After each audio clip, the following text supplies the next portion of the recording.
Underdog Fantasy is the place to play if you're a fan looking to cash in on some of your favorite athletes' performances. Available in over 30 states, including New York, California, and Texas. Just call your shot on higher or lower on 2 or more player stats for your chance to win real money. Use our promo code KFTV for up to $1,000 in bonus cash plus a free pick. So download the Underdog Fantasy app today and turn every bucket into a W.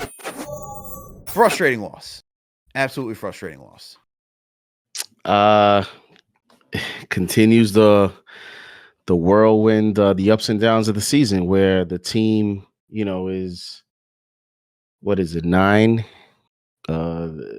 games, 27-16, I believe now on the season, 13-8 at home.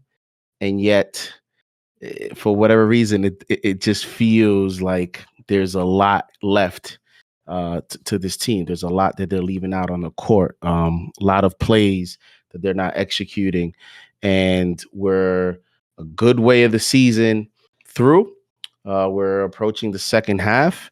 And now you're going to start to see the paces. You see some teams that are starting to separate. They're starting to pick it up. And it's go time soon here, especially after the All-Star break, where you're going to start to see teams ramp it up. You're going to start to see teams developing their identity. And it kind of feels like the Knicks are still searching. There's stretches of games where you see, okay, this is their identity. And then they have a setback and you're figuring out, okay, what type of team are they and what type of team they want to be. And those are two separate conversations right now. And defensively, man, it's something that is just continues to be frustrating in terms of defending the 3-point line. This head coach now is starting to face a lot of pressure. I feel like the pressure is going to start to ramp up soon because, there's expectations. And there is some of it's a little bit unfair because I don't think he has exactly the perfect personnel, but at this point, I don't think it matters, Alex. I don't think it matters. You have the cat issue with the rim protection and the drop coverage. So that's an issue that the coach has to maneuver around. You have the point guard position. You have a weird team where there's so much talent, but your two weakest points are at the two sides of the basketball that you don't want, which is your first line of defense and your last line of defense. Tonight, Cat did not play, and yet they still, don't execute defensively. So this is something that's going to start to ramp up. I think a lot of pressure on the head coach to figure out a solution, especially when you have stretches on the court where you have Precious, OG, Mikal, Josh Hart, Deuce McBride. Like, you have times where you have personnel out there where there's a lot of defenders, but for whatever reason, they don't have the chemistry right now, and there's no execution going on. And I think some of it is scheme. I think a lot of it is scheme. And some of it is this team just is not buying into the defensive game plans. Interesting that you say they're not buying into the defensive game plan. It's like, so, last caller just came and said that Tibbs might be losing the locker room. Are you sensing that right now when you watch these games? I don't think, because you see effort out there. I see effort. I just don't see a full buy-in. And remember, Josh Hart was alluding to some of that. And I didn't think Josh Hart was necessarily calling out. There's a lot of speculation. Was it OG? Was it this? Was it that? I just think there's frustration. I think the players themselves see the expectations. They feel. Now, how many times have you seen Josh Hart talk about, apology forms for Mikal Bridges after that Spurs game? Josh Hart every now and then talks about, we're always crying after this. Everybody's crying. Calm down, relax. Like, his response tells me they feel the pressure, and because they're responding to it. They're responding to social media accounts. They're quote tweeting, people's opinions. I think these players are starting to feel the pressure of expectations, and I think they're just trying to figure it out. And I don't know that every player has bought in to the scheme. And I don't know if it's because the players or a player on the team doesn't fully believe in the scheme, or they just feel that things should be switched up, like adapted, adjusted. And in other words, when a player doesn't necessarily buy into the scheme, it also doesn't mean that the coach has lost that player, because that player could still show a lot of effort within the scheme. But if there's no buy-in, then that's something that I think the front office has to figure out along with the head coach. And sometimes the front office figures that out without the head coach if they think it's something of the head coach. So every department here is getting tested to me.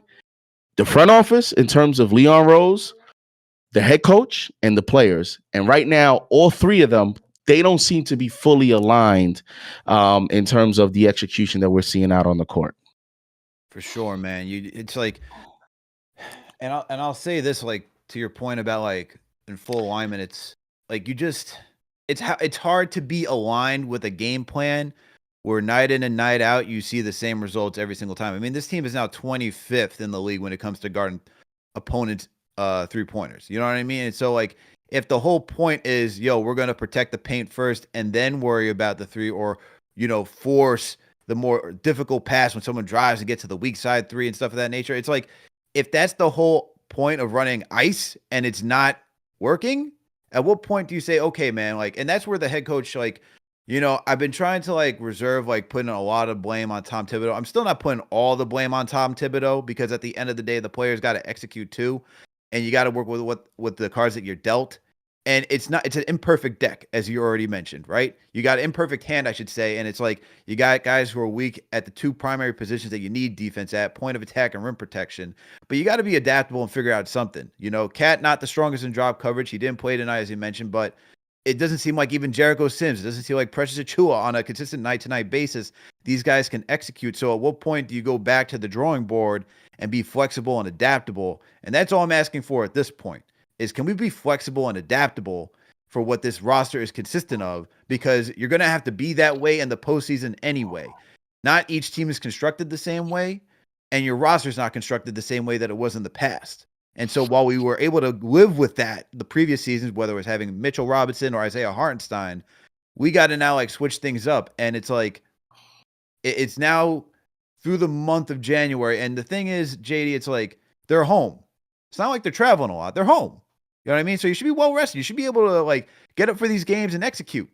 And so now you're home, you're playing some top tier teams.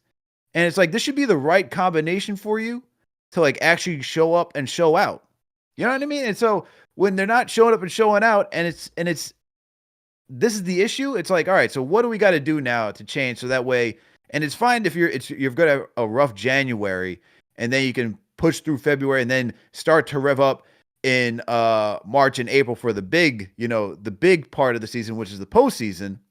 But like, I'd at least want to see something different at this point, at this juncture, and that's just the frustrating part to me.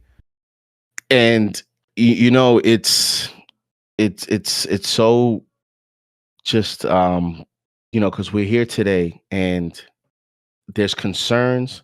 I just don't know how much concern I should be today. Like, should I jump out the window and say forget about this season? Should I jump out the window and say they're not contenders? I just don't know yet, because first of all, Cat didn't play tonight, right? Mm-hmm. Okay, cool. Then the next thing that I'm thinking is, because as you mentioned, I'm also trying to, as much as I can, steer away from the head coach criticism, because I want that to be the main focus closer to the end of the season into the playoffs, because I just feel that that's where he's going to be ultimately evaluated on, right? Like, if these issues we talk about today are still the issues in the playoffs, then you already know we're going out early in the playoffs. And then I think the head coach is going to face the most criticism that he's faced all season. So then I think, is the coach trying to get the players to buy into the scheme that he wants to execute now? Or is the head coach waiting a little bit more to see, okay, everything's hit the fan, nothing's working. let me now start to change things up. Let me now start to, bring, alter a little bit, tweak some things in terms of defensive schemes. Because sometimes, when you go into the season with the personnel and a game plan, listen, we as fans react to it on a night-to-night basis, but before a head coach fully pivots from what he believes in, it can't be 30, 40 games into the season and you bail on it, right? Like, and I know that's sometimes difficult to comprehend because we as fans, we want immediate changes, defensive scheme changes. We want changes to bring results on a nightly basis. But when you're a head coach and you come into a season with a certain scheme, it's going to take a lot before that head coach says, all right, guys, you got it. Let me switch things up now. Let me blitz on the hedge. Forget the drop coverage. Let's switch everything. Let's play more man-to-man. Like, before some of those things happen, I think there needs to be more, things that go south. And right now, it's not looking good, especially that 3-point defense. I think they were 25th in the league going into tonight. They probably dropped a spot or two after, the performance tonight. So, that 3-point defense percentage in terms of opponents is getting worse and worse. So to me, it's like, are we going to start to see changes soon if things don't get better? Because this is going to be a lot of the roster.